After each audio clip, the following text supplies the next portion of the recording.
साथियों, जय हिंद। आज अंबेडकर जी की जयंती है और आम आदमी पार्टी के सभी कार्यकर्ता पूरे उत्तर प्रदेश भर में, पूरे देश भर में अंबेडकर जी की जयंती मना रहे हैं और उन्हें श्रद्धा सुमन अर्पित कर रहे हैं। साथियों, जिस तरीके से देश के संविधान पर हमले करने का प्रयास भारतीय जनता पार्टी ने किया है, वो पूरा देश देख रहा है। एक चुने हुए मुख्यमंत्री को जेल में डाल दिया गया है। विपक्ष के सभी नेताओं पर जांच एजेंसियों का गलत इस्तेमाल करके उनको सताया जा रहा है, उनको डराया जा रहा है।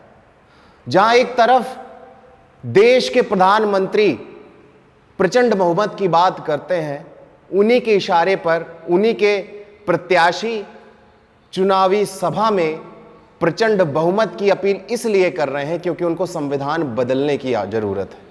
मैं बात कर रहा हूं अनंत हेगड़े की, मैं बात कर रहा हूं ज्योति मिर्धा की जो लोकसभा उम्मीदवार हैं भारतीय जनता पार्टी की, मैं बात कर रहा हूं लल्लू सिंह की जो उम्मीदवार हैं भारतीय जनता पार्टी के अयोध्या से।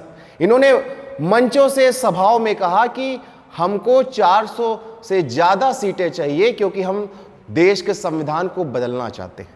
जब बाबा साहब भीमराव अंबेडकर जी ने संविधान को बनाया था तो उन्होंने समानता का अधिकार, महिलाओं को बराबरी का अधिकार, दलितों, पिछड़ों को समाज में आगे आने का अधिकार मिले, इस सपने के साथ संविधान को बनाया था और तानाशाही कतई ना हो, इस सपने के साथ संविधान को बनाया था। लेकिन जो वर्तमान की सरकार है वो संविधान विरोधी सरकार है।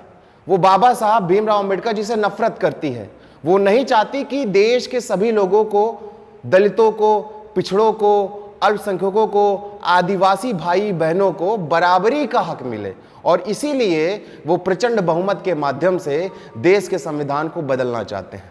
आज पूरे देश भर में, पूरे उत्तर प्रदेश भर में आम आदमी पार्टी के कार्यकर्ताओं ने देश के संविधान की प्रस्तावना की शपथ ली है कि हम शपथ लेते हैं कि देश के संविधान में हम किसी को किसी प्रकार का बदलाव या छेड़छाड़ करने नहीं देंगे।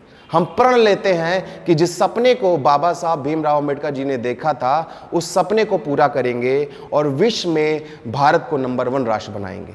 हमारी पार्टी, आम आदमी पार्टी, बाबा साहब भीमराव अंबेडकर जी के सपने पे काम कर रही है और शिक्षा पे काम करते हुए जो सरकारी प्राथमिक विद्यालय उनको वर्ल्ड क्लास के स्तर पे बनाने का काम कर रही है, जो कि बाबा साहब भीमराव अंबेडकर जी का सपना था। सभी देशवासियों से मेरी अपील है कि इस तानाशाही सरकार के खिलाफ खड़े होइए और इनको सत्ता से बेदखल करके बाबा साहब भीमराव अंबेडकर जी के सपने को पूरा करने में अपना अहम योगदान दें। बहुत बहुत धन्यवाद।